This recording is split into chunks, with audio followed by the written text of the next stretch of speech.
Act like I am arresting you and keep quiet, the immigration agent whispered to me at the airport. His words froze me. My hand was still holding the passport I had just handed him. The noise of the international airport faded away. It was just him and me, his gray eyes locked on mine with an intensity that made me understand something was terribly wrong. "What?" I managed to whisper. "Do not turn around. Do not make any gestures. Your life is in danger." His voice was barely audible, but every word was crystal clear. "Come with me, as if I were arresting you. Trust me. I am 55 years old. I built 3 companies from scratch. I have survived economic crises, unfair competition, and fraud attempts. I am not a man who gets scared easily." But in that moment, with the immigration agent looking at me with that absolute seriousness, I felt the ground moving beneath my feet. "Mr. Richard Miller," he said in a loud professional voice, "I need you to accompany me to the inspection office. There is an irregularity with your documentation." Behind me, I heard the voice of my son Andrew. "Dad, what is happening?" "Do not worry, sir," the agent replied without looking at me. "It is just a routine procedure. Wait in the boarding lounge, please." "But we—" "Wait in the lounge," the agent repeated firmly. I walked beside him, feeling the gazes of all the passengers in line. My son and my daughter-in-law, Ashley, stood there, watching me walk away flanked by 2 security agents who had appeared out of nowhere. My heart was beating wildly. What was happening? Why did I feel like this was not a simple routine procedure? It has been 6 months since I lost my wife Helen. Cancer. Fast, brutal, without mercy. One day we were planning our retirement. Trips we never took because I was always busy building the business. The next day, the doctors gave us 6 months. She only survived 4. Her last wish was for me to get closer to our son. Andrew is 30 years old. He has been married to Ashley for 3 years. Helen always felt that I had been too hard on him, too demanding, too absent, and she was right. "Promise me you are going to fix things with Andrew," she told me from her hospital bed, with that weak voice that broke my soul. "Promise me you will not leave him alone like I am going to leave you." I promised her. With tears running down my cheeks, I promised her. That is why I organized this trip. 2 weeks in Europe, Paris, Rome, Barcelona, the 3 of us together. A chance to get to know each other again, to build bridges, to honor Helen's memory by being the family she always wanted us to be. We had planned everything for months. The best hotels, exclusive restaurants, private tours. I did not skimp on anything. I wanted it to be perfect. I wanted to prove to Andrew that his father could be more than a businessman obsessed with work. And now, minutes away from boarding the flight, an immigration agent was telling me that my life was in danger. We entered a small, windowless office. The agent locked the door. There were 2 plastic chairs, a metal desk, and a computer screen on the wall. "Mr. Miller, my name is Federal Agent James Reynolds. I have to show you something, but I need you to stay calm." "What is going on?" My voice came out louder than I intended. "Why did you bring me here?" "Because we saved your life." Those words fell like stones in still water. The agent turned on the screen. A recording from the airport security cameras appeared. I recognized the check-in area where we had been 20 minutes ago. "Watch carefully," Reynolds said.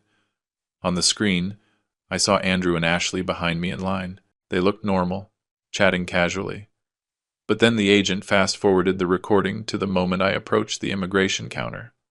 "Look here," he pointed. I saw Ashley take something out of her purse. A small vial. She passed it discreetly to Andrew.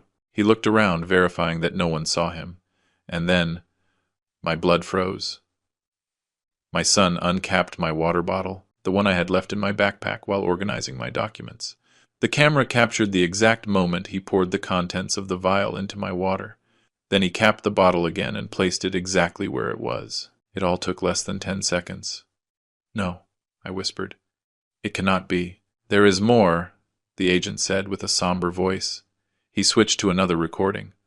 This one was from the airport parking lot, 2 hours earlier. Andrew and Ashley were next to my SUV. She was handing him the vial. The agent turned up the volume. Although the audio was poor, some words were clear. "On the plane, 3 hours is enough. It will look natural. Heart attack. The properties remain in my name. The will. No one is going to suspect. Older man, recently widowed.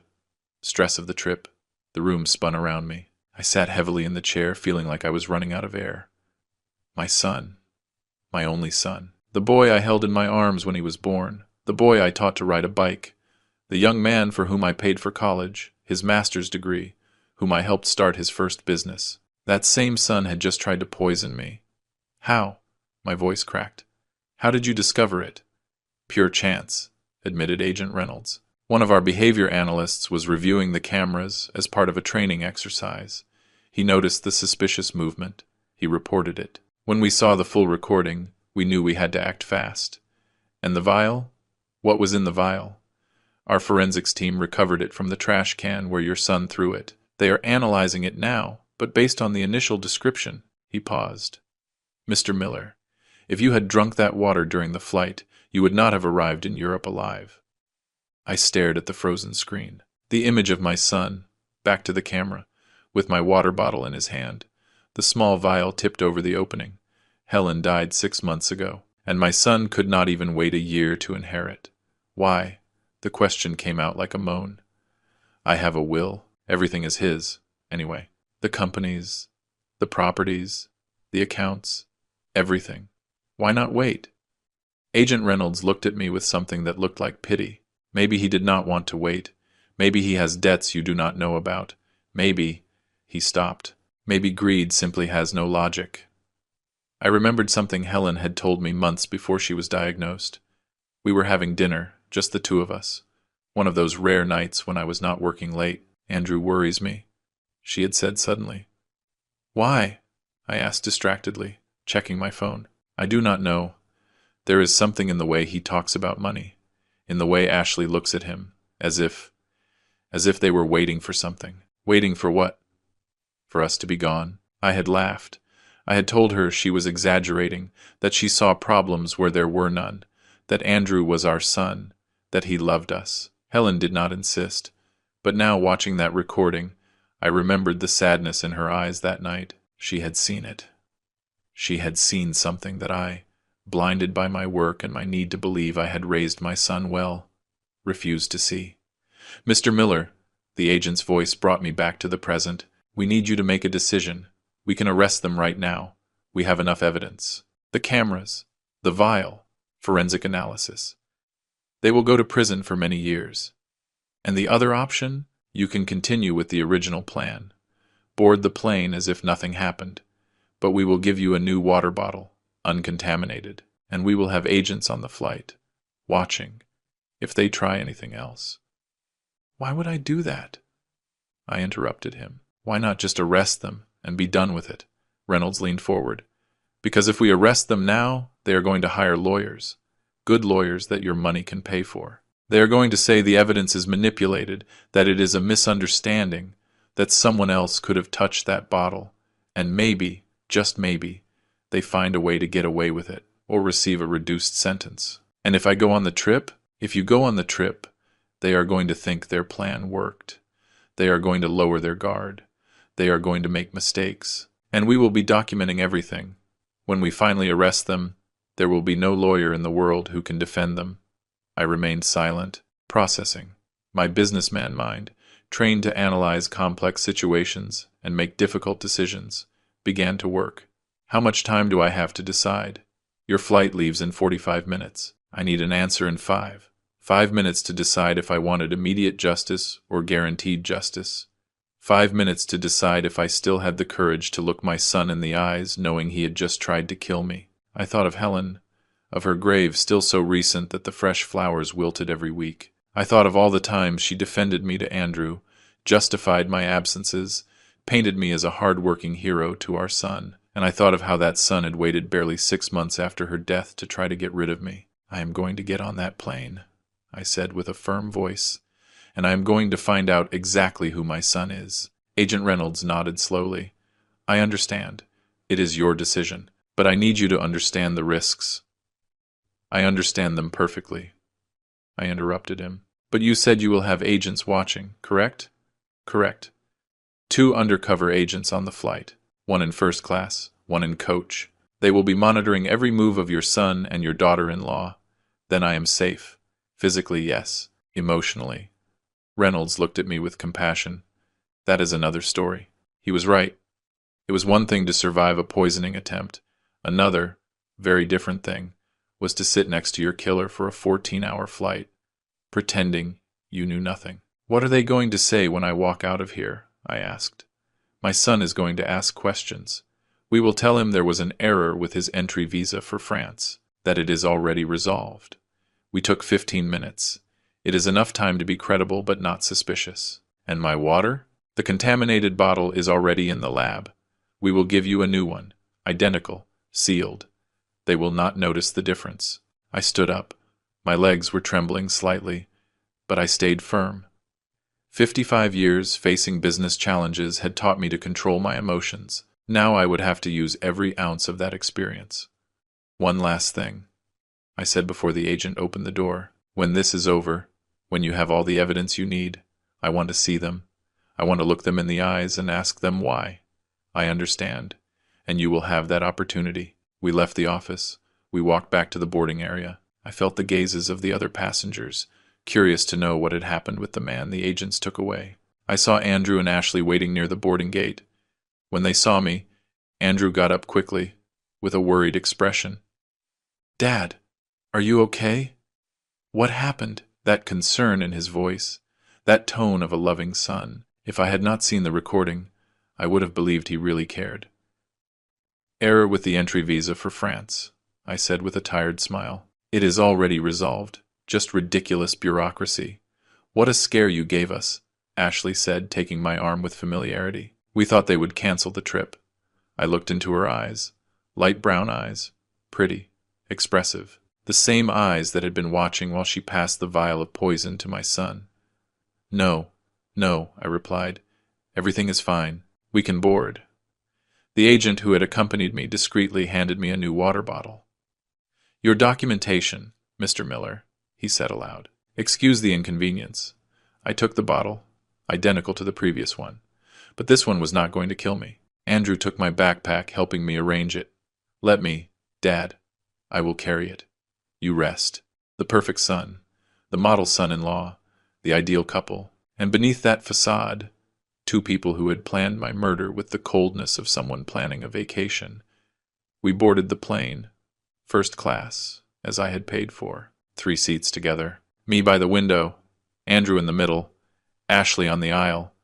"How do you feel, Dad?" Andrew asked once we were seated. "I know it has been a long day." "I am fine, son, just tired." "Do you want water?" "I think you have a bottle in your backpack." There it was, the casual invitation, the subtle push for me to drink the poison. "Yes, good idea," I said, taking out the new bottle the agent had given me. I saw how Andrew's eyes followed the bottle. I saw the quick exchange of looks between him and Ashley. Satisfaction. Relief.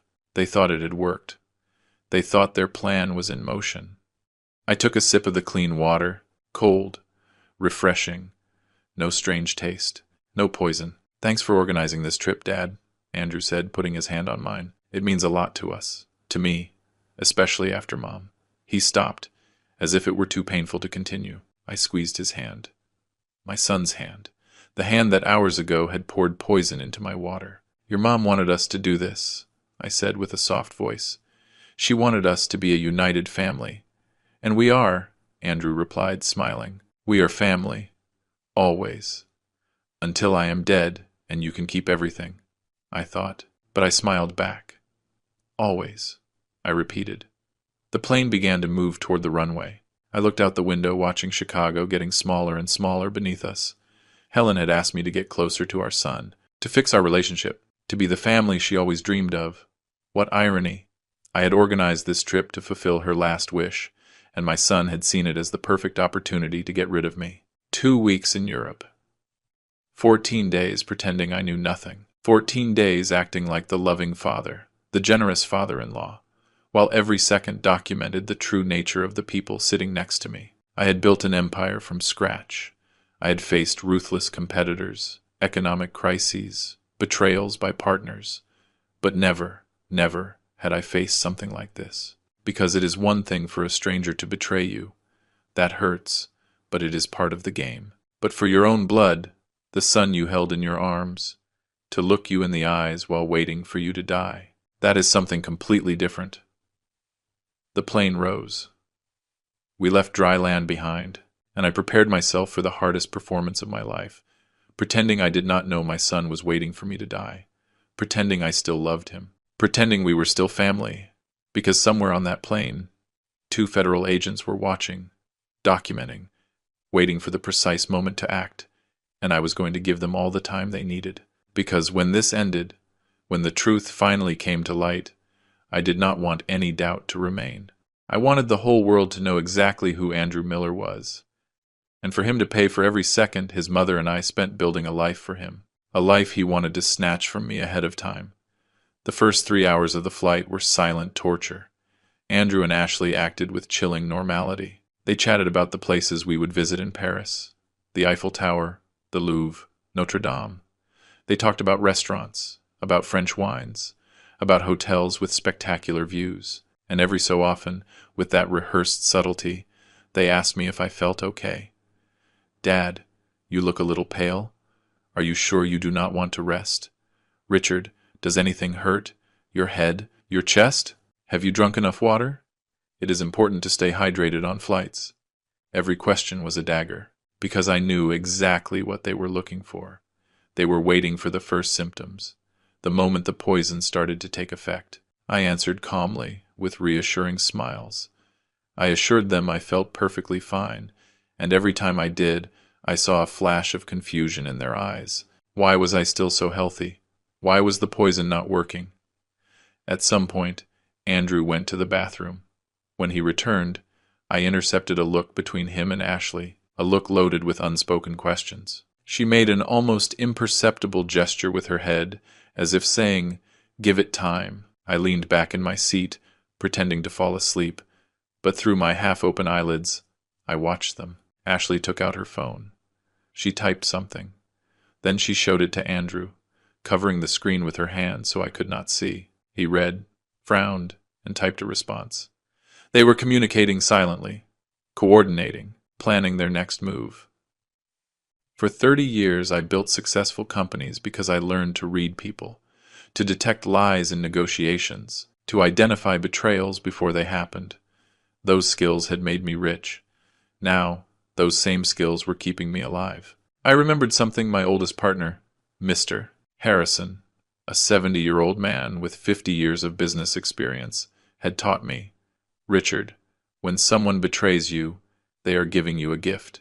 They are showing you who they really are, and that information is worth more than all the money in the world. He was right. Andrew and Ashley had given me the most valuable gift, the truth. I opened my eyes slowly, as if I had just woken up from a nap. "How long did I sleep?" "Like 40 minutes, Dad," Andrew replied.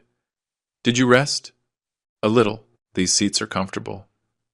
"Dad, there is something I wanted to mention to you."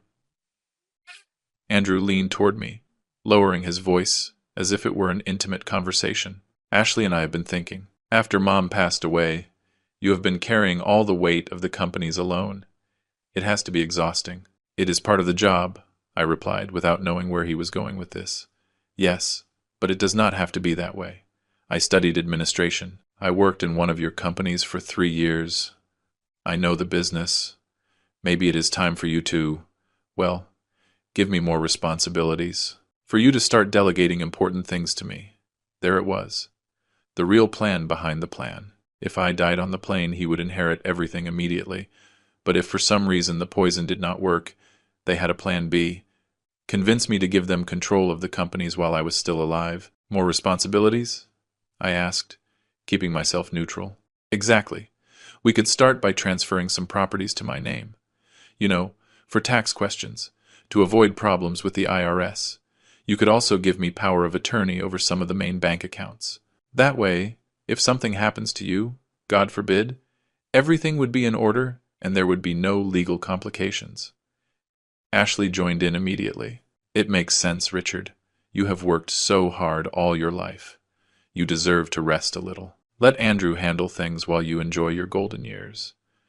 Golden years that you want to end as soon as possible," I thought. "It is an interesting idea," I said slowly, as if I were really considering it. Let me think about it during the trip. Maybe when we return to the States, we can sit down with the lawyers and see what makes sense. I saw the satisfaction on their faces. They thought they had planted the seed, that their plan B was working. There is no rush, Dad. We just wanted you to know that I am ready, that you can count on me, like Helen counted on you taking care of me after her death. I thought bitterly. The following hours passed in a surreal haze. We ate the plain dinner. Andrew ordered wine for the three of us. We toasted to the trip, to family, to new beginnings. Every toast was a lie. Every smile, a mask. At some point in the early morning, when the cabin was dark and most passengers were sleeping, I felt someone watching me. I opened my eyes discreetly and saw one of the undercover federal agents. He was a man of about 40, dressed like a common tourist, seated 3 rows ahead, but with a direct line of sight to us. Our gazes met for a second. He nodded almost imperceptibly. The message was clear. We are here. You are safe. I closed my eyes again, feeling a strange mix of relief and pain. I was physically safe, yes, but emotionally I was being torn apart piece by piece, because every minute I spent on that plane, every fake conversation, every gesture of feigned affection, was a reminder that my son wanted me dead. I thought about all the important moments of his life. His first day of school, his high school graduation, his wedding to Ashley 3 years ago, where I paid for every detail of a ceremony that cost more than what many people earn in a year. At that wedding, Andrew had hugged me and told me, "Thanks for everything, Dad, for giving me a life I never imagined, for being the best father in the world." At what moment did those words turn into lies? Or were they always lies? Helen was always more perceptive than me in emotional matters. I focused on providing, on building, on ensuring we never lacked anything. She focused on the small details, on the looks, on what was not said. I remembered another conversation, this time a year before her diagnosis. We were in bed, she reading a book, me reviewing financial reports on my laptop. "Ashley asked me today how many properties we have," Helen had said suddenly. "Why?" I asked, without looking up from the numbers. "I do not know." She said she was just curious, but it was strange, very specific. She wanted to know how many houses, how many rental apartments, how much land. Maybe she is just making conversation. "Richard!" Helen closed her book. "Look at me." I looked up. She had that expression I knew well, the one that meant, "This is important. Pay attention." "That girl is not making conversation," she continued. "She is taking inventory." Inventory. Yes, she is calculating exactly how much our family is worth, and I do not like it. I had told her she was exaggerating, that Ashley came from a humble family, and it was natural for her to be curious about a different lifestyle, that she did not have to be so suspicious. Helen had not insisted further, but now, remembering that conversation, I realized she had seen the truth I refused to accept. Ashley never loved Andrew. She loved what Andrew represented, access to a fortune. And Andrew, my son, had been weak enough to let himself be manipulated. Or maybe ambitious enough to participate willingly. I did not know which of the two options was worse. The plane began its descent toward Paris. The city lights shone below like a sea of stars. Normally this would be an exciting moment. My first trip to Europe in 10 years. A chance to disconnect from work, to enjoy life. Instead, I felt like I was descending into a 2-week nightmare. "Look, Dad," Andrew pointed out the window. "It is beautiful, right? Beautiful," I repeated without feeling anything. We landed at 7 in the morning, Paris time. Charles de Gaulle Airport was full of travelers, the organized chaos of thousands of people moving with purpose. While we waited for our luggage, Ashley went to the bathroom. Andrew and I were left alone for the first time since I had discovered his betrayal. "Dad, there is something I want to tell you." He started looking toward where Ashley had disappeared. "I know you and Mom always thought maybe Ashley was not the right person for me. That took me by surprise. We never said that. Not with words, but I felt it, in the way Mom looked at her, in how you were always a little distant with her." "Andrew, no, let me finish." He raised a hand. "I want you to know that I love her, and I know she loves me, and I know that together we are going to make you feel proud. We are going to take care of you, Dad, especially now that Mom is gone." He looked at me with sincere eyes, Eyes I had watched grow since he was a baby, eyes that now I knew hid a stranger. "I know you are going to take care of me, son," I said, and in that moment I was not acting. The pain in my voice was completely real. "I have always known I can count on you." He hugged me. A tight hug, one of those he used to give me when he was a child after I returned from long business trips. I returned the hug, feeling something inside me break definitively. This was my son, the person who was supposed to protect me, care for me, honor me, and instead, he had planned my murder with the coldness of someone planning a business trip. Ashley returned from the bathroom. We collected our luggage. We left the airport toward the taxi that would take us to the hotel. Paris was exactly like the postcards. Historic buildings, cobblestone streets, cafes on every corner. The Eiffel Tower rose in the distance, majestic. "It is incredible," sighed Ashley, looking out the taxi window. "I always dreamed of coming here." "Well, now you are here," I said, "thanks to this trip. Thanks to you, Richard. You made this possible, and you wanted to thank me by killing me," I thought. The hotel was 5 stars, located in the 7th arrondissement, steps from the Eiffel Tower. I had reserved 2 suites, one for me, another for Andrew and Ashley. When we entered the lobby, a man in a suit approached me discreetly. "Mr. Miller?" he asked in English with a French accent. "Yes, welcome to Paris. I am Gerard, the hotel manager. If you need anything during your stay, do not hesitate to call me directly." He handed me a business card, but when I took it, he added in a very low voice, "I am also part of the team protecting you. Agent Reynolds coordinated everything with us. You are safe here." I nodded slightly. Another guard in my strange luxury prison. We went up to our rooms. Mine was spectacular. Huge windows with a view of the Eiffel Tower, king-size bed, marble bathroom that was bigger than the first apartment Helen and I shared when we were newlyweds. I sat on the bed, looking out the window. Paris stretched out before me, full of promises of adventure and discovery. But I felt no emotion, only tiredness, a deep tiredness that went beyond the physical. The room phone rang. It was Andrew. "Dad, do you want us to rest a while and then go down to eat something? Or, if you prefer, we can start the tour immediately." "Let's rest first," I replied. It was a long flight. Perfect. "See you in the lobby at 2 in the afternoon then." I hung up. It was 9 in the morning. I had 5 hours before having to act again. I took off my shoes, lay on the bed, and, for the first time since the immigration agent had whispered those words to me at the airport, I let the tears flow. I cried for Helen, for not having listened to her when she warned me about Andrew and Ashley. I cried for my son, for the boy he was and the man he became, and I cried for myself, for the old fool who had worked all his life building an empire for his family, without realizing that his family was only waiting for him to die to claim it. There must be something deeply broken in a father who raises a son capable of murder. There must be something I did wrong, something I did not teach him, some value I failed to instill. Was it because I worked too much? Because I was absent during important moments? Because I gave him too much money? Too much comfort?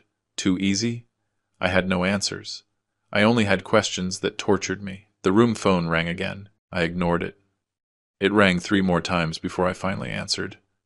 "Mr. Miller?" It was Gerard, the manager. "Excuse the intrusion. I just wanted to inform you that your son came down a moment ago to the reception. He asked some questions about you." "What kind of questions?" "He asked if we had a doctor available. He said you have a history of heart problems and wanted to make sure that, in case of emergency, we knew who to call." My blood froze. "I do not have any history of heart problems." "I know, sir. That is why I am calling you. Your son is setting the stage. When you—" he paused. "When they expect something to happen to you, they want the hotel staff to already have in mind that you had heart problems. That way it will look natural." "What did you tell him?" "Nothing specific. I just appreciated the information and assured we would have everything prepared. But I wanted you to know." "Thanks, Gerard." I hung up, feeling rage beginning to replace sadness. They did not just want me dead. They wanted my death to look natural. They wanted to cry at my funeral, receive condolences, inherit my fortune, and for no one to ever suspect they had orchestrated everything. And they probably would have succeeded, if not for a behavior analyst training at the airport, if not for that stroke of luck that exposed their plan. I got out of bed, washed my face, looked in the mirror. The man looking back at me looked tired. 55 years, that suddenly looked like 70. Deep, dark circles. Wrinkles I did not remember having. But in those eyes, I also saw something else. Determination. Because if Andrew and Ashley thought they were going to get away with it, if they thought they could murder me and live happily with my money, they were very wrong. I had built an empire from scratch. I had survived economic recessions, ruthless competitors, fraud attempts. I was not going to let my own son destroy me. During the next 2 weeks, I was going to give them enough rope to hang themselves. I was going to document every move, every lie, every manipulation attempt. And when it was all over, when the federal agents had enough evidence to guarantee they would never get out of prison, then I would have my answer. Then I would ask them why. And this time I would not accept lies. I dressed in clean clothes, combed my hair, put on cologne. I prepared to go out and face my killers with a smile, because that is what a successful businessman does. Adapt to impossible situations. And this was the most important negotiation of my life. Not for money, not for power, for justice. And for the memory of Helen, who had warned me and whom I did not listen to. This time, I was going to listen. This time I was going to act. And this time the truth was going to prevail, no matter how much it hurt me. At 2 o'clock sharp, I went down to the hotel lobby. Andrew and Ashley were already waiting, dressed like perfect tourists, her with a floral dress and a camera hanging from her neck, him with jeans and a polo shirt, sunglasses on his head, the ideal couple, the perfect heirs, the patient killers. Dad, Andrew approached with energy. Did you rest well? Like a baby, I lied. Ready to see Paris? More than ready, Ashley replied enthusiastically. I booked a private tour. They are going to take us to all the main places. We spent the rest of the day being tourists. The Eiffel Tower, the Arc de Triomphe, the Champs, Élysée. Ashley took photos constantly. Photos of her and Andrew kissing in front of monuments. Photos of the three of us together, smiling like a happy family. Evidence for later. For when I was dead and they wanted to show the world how close we were, how sudden and unexpected my death was. During dinner at a restaurant overlooking the Seine, Andrew raised his glass of wine. For Mom, he said with an emotional voice. Wherever she is, I know she is happy to see us here together. For Helen, I repeated, feeling my wife's name like a dagger in the heart. We toasted, the candlelight reflected in our glasses. A beautiful moment, worthy of a postcard. Except everything was a lie. Dad, I wanted to ask you something, Andrew said after ordering dessert.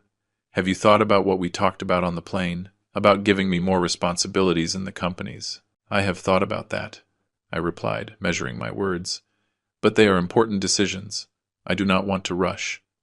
I saw a flash of frustration cross his face before he could control it. Of course, there is no rush. I just thought that since we are here relaxed, we could discuss it calmly. Andrew is right, Ashley added. It would be good to have a clear plan, especially considering your health. My health? I asked with a neutral tone. Well, you have been under a lot of stress. My mother-in-law's death, managing the companies alone. This trip, she touched my hand with fake concern. We just want to make sure that if something happens, God forbid, everything is in order. There it was again, preparing the ground, planting the seed that I was sick, stressed, about to collapse. I appreciate your concern, I said, but I feel perfectly fine, better than I have felt in months, actually. The two exchanged another one of those meaningful looks. That night, back in my room, I received a call from an unknown number. Mr. Miller. It was a female voice I did not recognize. I am Agent Flores. I work with Agent Reynolds. Can you speak freely? Yes. I am alone. Excellent. I just wanted to update you. We have been monitoring all communications of your son and daughter-in-law. Last night, while you slept on the plane, she sent an encrypted message to a contact in Mexico. What did it say? It didn't work. Need Plan B. 2 weeks to fix it. I closed my eyes, feeling the weight of those words.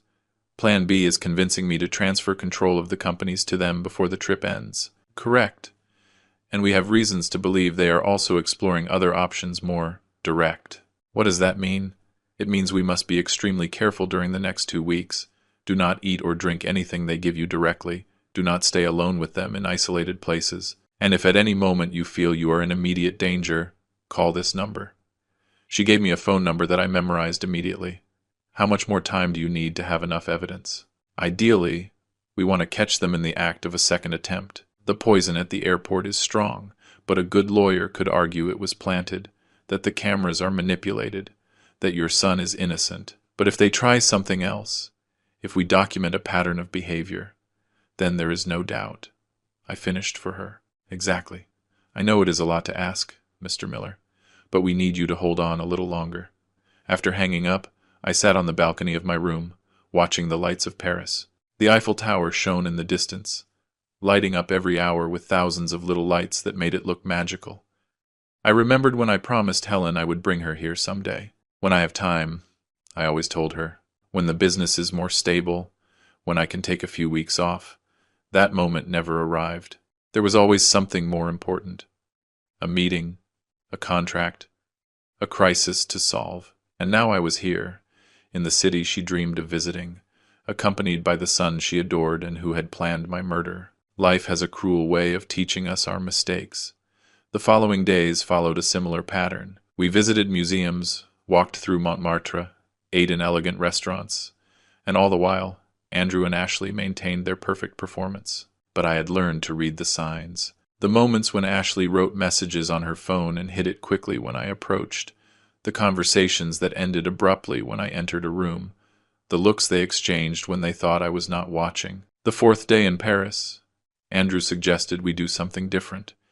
There is a place on the outskirts of the city, he said during breakfast. An old castle, very little known by tourists. I thought we could rent a car and go just the three of us alone. No tours, no crowds, just us. Every alarm in my head went off. Sounds interesting, I said cautiously. How far is it? Like an hour and a half by car. It is a beautiful road, passing through French villages. It would be an adventure. I do not know, son. Driving in another country, on roads we do not know. I will drive, he offered quickly.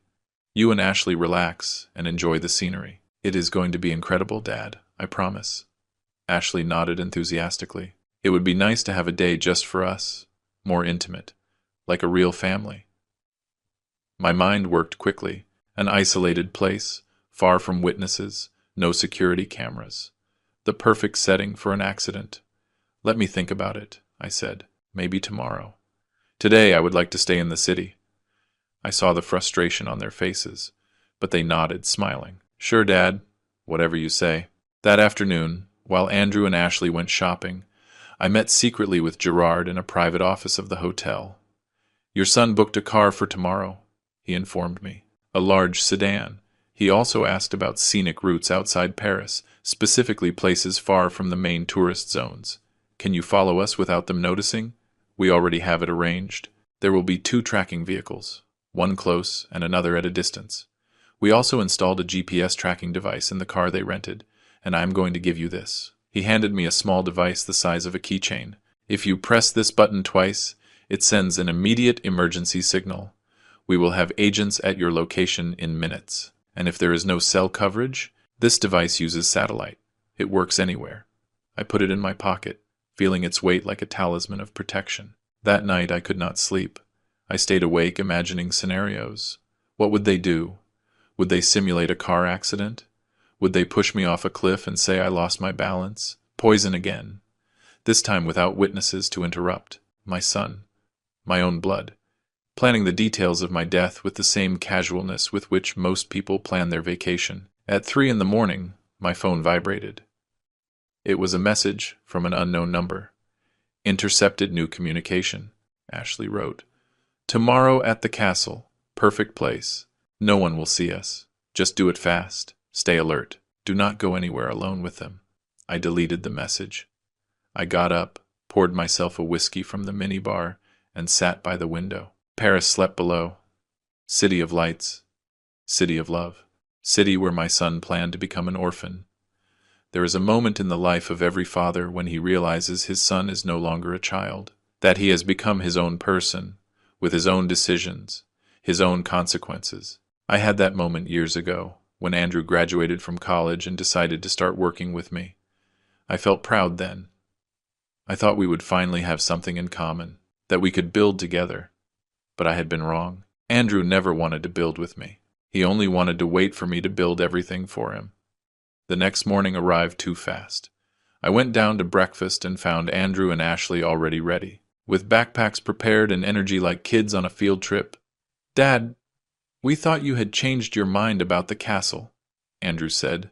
"No, I just slept badly. But I am ready. Let's go." The car was a new Mercedes. Andrew sat behind the wheel, Ashley as co-pilot, me in the back, like a child, like someone without control of his own destiny. We left Paris on increasingly smaller roads. Buildings gave way to green fields, villages with stone houses, ancient churches. It was beautiful, I had to admit it.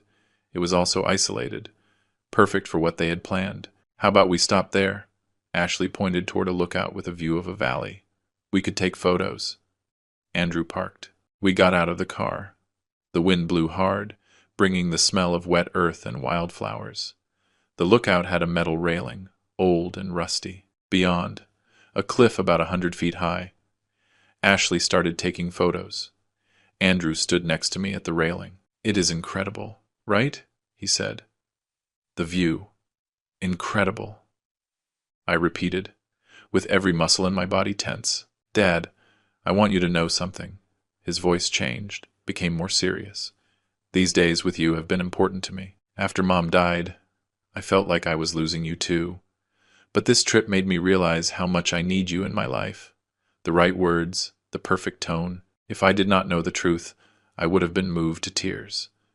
I need you too, son," I said, and I was not acting. Despite everything, despite the betrayal, part of me still wanted to believe there was some goodness in him. "Come, stand here." He guided me closer to the edge. "Ashley, take a picture of us here." She raised the camera. I was at the edge of the cliff, Andrew behind me. A push, that is all it would take. A quick push, and I would fall 100 feet. Broken bones, head trauma, almost instant death. And they would cry at my funeral, telling the tragic story of how their father lost his balance while taking a family photo.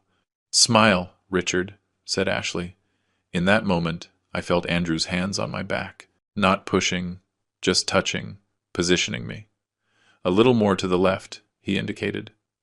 I took a step. My heels were inches from the edge. "Perfect," said Ashley.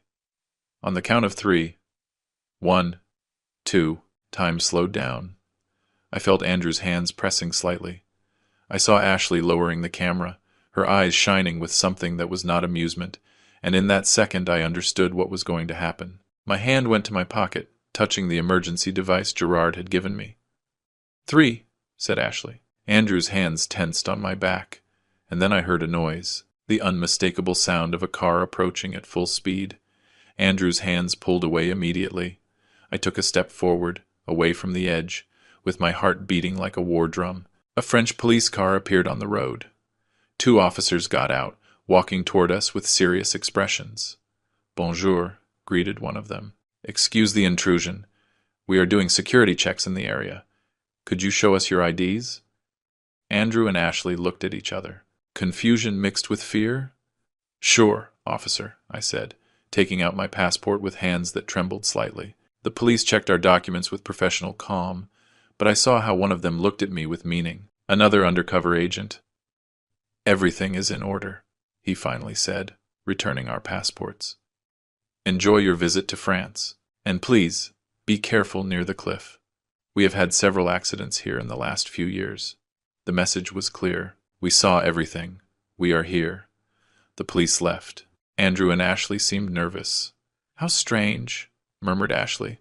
"Security checks in the middle of nowhere. They must be looking for someone," said Andrew, but his voice sounded tense. "Better continue to the castle." The rest of the day passed without further incidents. We visited the castle. We ate at a restaurant in the nearby village, returned to Paris at sunset. But something had changed. Andrew and Ashley were quieter, more cautious, as if they knew someone was watching them. That night I received another call from Agent Flores. "It was close today," she said without preamble. "Very close. If our officers had not arrived at that exact moment." I know. Mr. Miller, we have to consider the possibility of ending this now. Arrest them before they make another attempt. Do you have enough evidence? Silence on the other end. Not as much as we would like. Their lawyers could argue that the moment at the lookout was innocent. What? They were just positioning you for a photo? We do not have definitive proof of intent. Then we continue, I said with a firm voice. Until you have it, Mr. Miller. Agent Flores, I have built my life making difficult decisions. This is just one more. I need this to be resolved once and for all. Without doubts, without possibility of them escaping on legal technicalities. I understand. But please be extremely careful. We do not know what they are going to try next. After hanging up, I poured myself another whiskey. My hands no longer trembled. Instead, I felt a strange calm, because I had finally understood something important. I had the control. Andrew and Ashley thought they were hunting. They thought I was the defenseless prey, but they were wrong. I was the one leading them exactly where I wanted. I was the one documenting every lie, every attempt, every moment of their betrayal. And when all this was over, when they were sitting in a cell wondering how it all went so wrong, they would understand the truth. You were never the hunter, son. You were just a fool with a plan that never had a chance to work. Because your father did not build an empire being stupid, and I was not going to start now. The following days were a macabre dance of feigned normality. We went to Versailles. We walked through the palace gardens. We took photos in front of the fountains. We ate pastries in cafes with 3 centuries of history. Any outside observer would have seen a happy family enjoying a dream vacation. But I knew the truth. Every smile was a lie. Every hug, a betrayal. Every "I love you, Dad" that came out of Andrew's mouth was a dagger wrapped in velvet. The 7th day in Paris, something changed. We were having dinner at a restaurant near Notre Dame when Andrew received a call. He apologized and went out to answer. He returned 5 minutes later with a pale face. "What happened?" asked Ashley with a worried tone, which sounded genuine for the first time. "It was my partner in Mexico. There are problems with one of the businesses I am managing. I need to resolve some things urgently." "What kind of problems?" I asked. "Nothing serious, Dad. Just administrative issues. But I need to make some calls, review documents. Do you mind if Ashley and I skip the tour tomorrow? I need to be in the room working." "Sure, son. Business is important." That night, after everyone retired to their room, I received another update from Agent Flores. "We know what call your son received," she told me. It was not his partner. It was someone from a law firm in Mexico. Apparently, Andrew and Ashley have massive debts you do not know about. How massive? Near 8 million pesos. Loans with criminal interest rates. That is about $400,000. It seems they invested in a business that failed completely. The lenders are threatening legal action. Everything started to make sense. It was not just greed, it was desperation. "That is why they need the money now," I murmured. "They cannot wait for me to die naturally in 20 or 30 years. "Exactly. And we have evidence that Ashley was researching undetectable poisons on the internet, how to simulate heart attacks, inheritance, and wills, all from her personal phone." "Is that enough to arrest them?" "Almost. We just need one last element. We need to catch them in the act of another attempt, or we need them to confess." "Confess?" "They never will. Not voluntarily. But if you can provoke them, make them speak while wearing a hidden microphone, then we would have everything we need." I remained silent, processing the proposal. "You want me to confront my son? Force him to admit he is trying to kill me?" "I know it is a lot to ask, but it is the safest way to guarantee a conviction without possibility of appeal. A confession recorded in his own voice, explaining his motives and methods. And if he gets violent, we will have agents meters away. At the first sign of physical danger, we intervene. But we need him to speak first." I spent the rest of the night sleepless, preparing myself mentally for what I would have to do. The next day, Andrew and Ashley said they would be busy all morning with work calls. It was the perfect opportunity. But first, I needed to know more about those debts. I called my accountant in the States, Rodrigo, a man who had worked with me for 15 years. "Mr. Miller, what a pleasure to hear you. How was the trip?" "Good, Rodrigo, but I need you to investigate something for me, discreetly.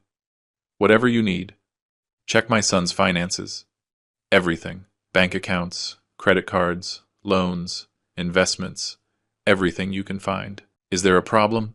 Just do it. And send me the full report before noon. 3 hours later, I had the report in my email. I read it in my room, feeling the rage growing with every page. Andrew and Ashley did not just owe $400,000. They owed almost $800,000 to different lenders, some legitimate, others clearly connected to criminal organizations. They had invested in a cryptocurrency business that turned out to be a scam. They lost everything in 6 months. Then, trying to recover, they asked for more loans to invest in another scheme, which also failed. And during all that time, while they sank deeper and deeper into debt, they lived a luxury lifestyle. Trips, expensive restaurants, designer clothes, all charged to credit cards they could no longer pay. The report included copies of text messages from the lenders, increasingly severe threats. You have until the end of the month or there will be consequences. We know your family. It would be a shame if something happened to them. My son was not just trying to kill me out of greed. He was trying to kill me to save himself. That afternoon, while Andrew and Ashley remained locked in their room, I met with the team of federal agents in a different suite of the hotel. Agent Flores was a woman of about 40, short hair, intelligent eyes. She showed me the equipment I would use. It is a practically invisible microphone, she explained, sticking it under my shirt. It transmits in real time. We will hear everything and be ready to intervene if necessary. How do I provoke him to speak? Tell him you know about the debts, that you discovered everything. See him get nervous. Nervous people make mistakes, say things they shouldn't. If you can make him feel cornered, if you can make Ashley and him think their only escape is to be honest with you, then they will talk. And if it doesn't work, then we arrest with the evidence we have and hope for the best. But it won't be a guaranteed conviction. I looked in the mirror. A 55-year-old man with a hidden microphone, preparing to confront his killer son. How had my life reached this point? At 7 in the evening, I knocked on the door of Andrew and Ashley's suite. He opened, surprised to see me. Dad, everything okay? I need to talk to you. With both of you. It is important. Ashley appeared behind him, with a cautious expression. Sure, Dad. Come in. I entered. The suite was identical to mine, but messier. Clothes thrown around, documents scattered on the table, open laptops. I sat on the sofa. They sat in front of me. I could feel the tension in the air. What's wrong? Andrew asked. You look serious?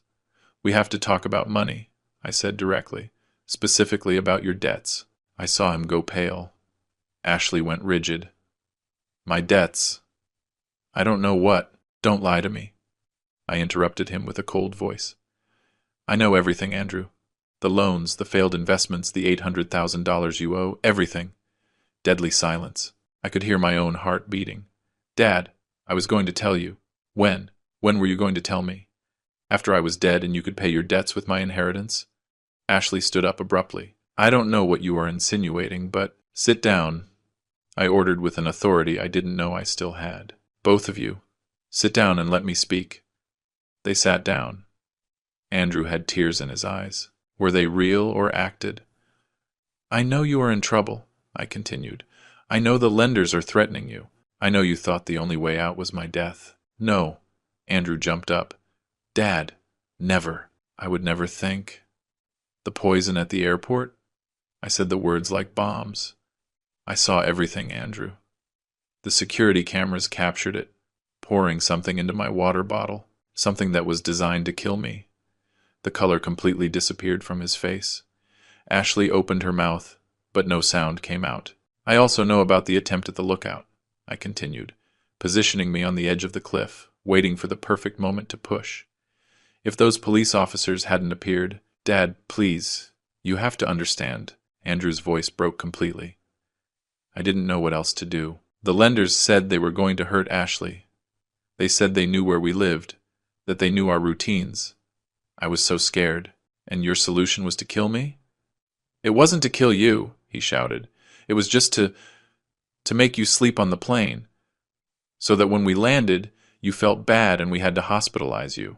We thought if you were in the hospital, if the doctors said you had heart problems, you might decide to transfer control of some things to me, to avoid stress. It wasn't real poison, just Just strong sedatives. Lie, I said firmly.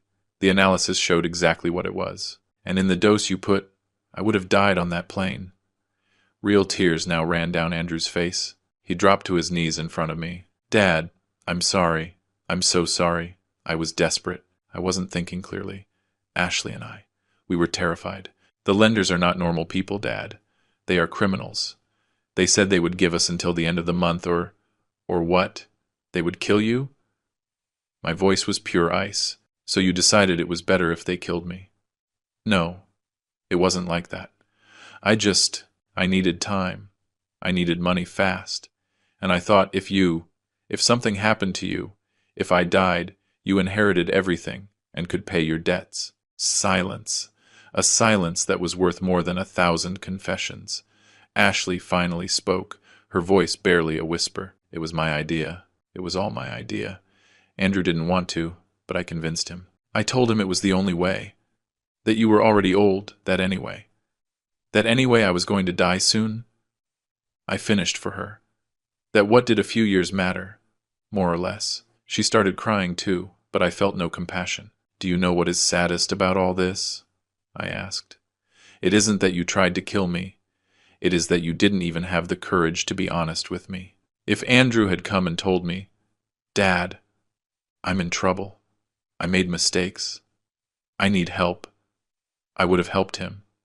I would have paid every penny of those debts. I would have protected my son. Dad. Andrew reached his hand toward me.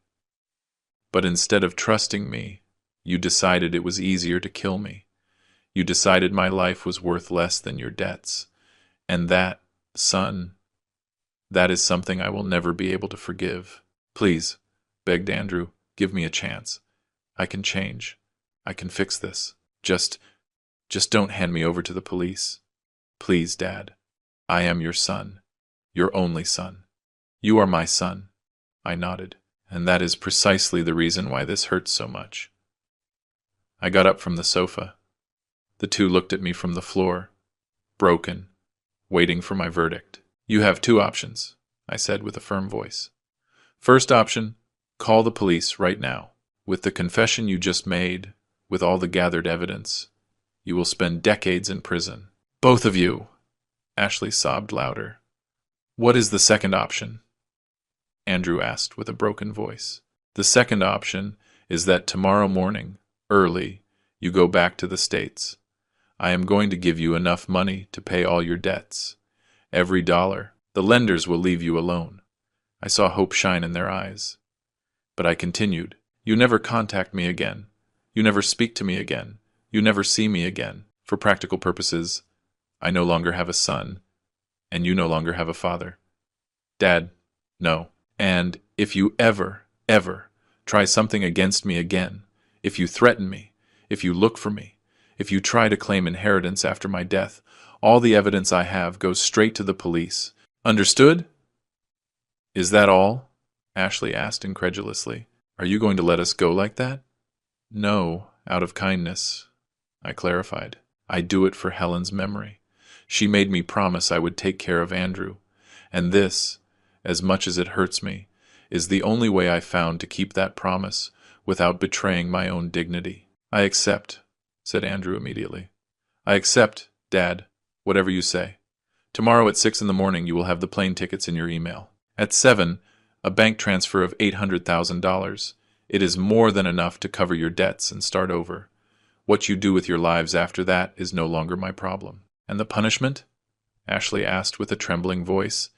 There is no punishment. I looked her directly in the eyes. The punishment is that you are going to live the rest of your lives knowing you tried to murder the man who loved you, that you destroyed a family for debts that could have been resolved with an honest conversation. That, Ashley, is a punishment worse than any prison. I walked toward the door. Andrew crawled behind me, grabbing my leg. Dad, please, don't leave me like this. I can't live without you. You are all I have. I stopped. I looked at him from above. My son, on his knees, begging. You should have thought about that before putting poison in my water. I opened the door and left. The last sounds I heard were Andrew's sobs screaming, Forgive me, please, Dad, forgive me. I closed the door. In the hallway, Agent Flores was waiting for me with 2 other officers. "We recorded everything," she said. "Full confession, motives, methods, everything. It is more than enough to arrest them right now." "No," I said firmly. "I am going to keep my word. I am going to give them the money and I am going to let them go. Mr. Miller, they tried to murder you. Multiple times. I know, but they are the consequences I choose to give them. And believe me, living with what they did is worse than any prison." The agent looked at me for a long time. Finally, she nodded. "It is your decision, but we will keep the file open. If you ever need it. If they break the agreement, then arrest them with the full weight of the law. But until then, this ends here." That night I slept deeply for the first time in 2 weeks. A part of my nightmare was over. The next morning, at 6 o'clock, I knocked on the door of their suite. Andrew opened with red and swollen eyes. Behind him, the suitcases were already packed. "The taxi is waiting for you downstairs," I said. "The tickets are in your email. The money will arrive in your account in an hour." "Dad, No," I interrupted him. "There is nothing more to say. Live your lives. Be better people, but do it far from me." Ashley appeared behind him. She looked at me with eyes full of tears. "I'm sorry," she whispered, "for everything." "Me too," I replied. "I am sorry things have come to this." I watched them take their suitcases. I accompanied them to the elevator. When the doors opened, Andrew turned one last time. "Will you ever be able to forgive me?" I thought of Helen, of her last words. "Take care of our son." "Maybe," I said finally. "But not today, and probably not tomorrow either. If that day comes, I will let you know." The elevator doors closed, and just like that, my son disappeared from my life. I returned to my suite. I sat on the balcony, watching the sunrise over Paris. The city woke up slowly, full of promises of new beginnings. My phone rang. It was Audrey, my daughter from San Francisco. "Dad?" I saw that Andrew posted something strange on social media, saying he was returning to the U.S. early. "Is everything okay?" "Everything is fine, honey," I replied, and for the first time in weeks it was true. Just some necessary changes. Changes? I will explain when I return. But for now, I just want you to know that I love you very much, and that I appreciate that you have always been honest with me. I love you too, Dad, and I miss you. Hurry back. After hanging up, I stared at the Eiffel Tower in the distance. Helen and I had dreamed of coming here together. That dream was never fulfilled. But maybe I could create new dreams, with Audrey, with her children, with the people who really valued me. I passed the next 7 days alone in Paris, and I discovered something surprising. I enjoyed every moment. I visited museums without having to pretend interest in fake conversations. I ate in restaurants without having to watch my drink. I walked through Montmartre without feeling expectant eyes waiting for my death. And slowly, very slowly, I began to heal. One afternoon, sitting in a cafe near the Seine, I wrote a letter. Not to send it, just to process my thoughts. "Dear Helen, I kept my promise to take care of Andrew, but not in the way you expected. I saved him from prison. I gave him money to get out of his problems, but I also had to let him go. I hope you understand me. I hope that wherever you are, you know I made the right decision, because loving someone sometimes means letting them face the consequences of their actions. I miss you every day, but I am learning to live again, not just to survive, but to live, until we see each other again. Your husband, Richard." I folded the letter and put it in my wallet. Maybe someday I would bury it next to her grave, or maybe I would burn it in some liberation ritual. For now, I just needed it to exist. I returned to the States 2 weeks later, as planned. Audrey picked me up at the airport with her 2 kids. The kids ran toward me, screaming, "Grandpa!" And in that moment I felt something I hadn't felt in months. Hope. "How was Paris?" asked Audrey while driving toward my house. "Revealing," I replied. "In many ways I never imagined." She looked at me sideways. "Andrew doesn't want to talk to me. He says there was a problem between you, but he doesn't give me details." "What happened, Dad?" "Someday I will tell you everything, but not today. Today I just want to get home, hug my grandkids, and start over. 6 months have passed since Paris. 6 months in which I have had no contact with Andrew. According to his bank account, which I still monitored discreetly, he paid all his debts and moved to another city with Ashley. I don't know if they are happy. I don't know if they learned anything from all this. I will probably never know. But I have learned something important. That family is not defined by blood.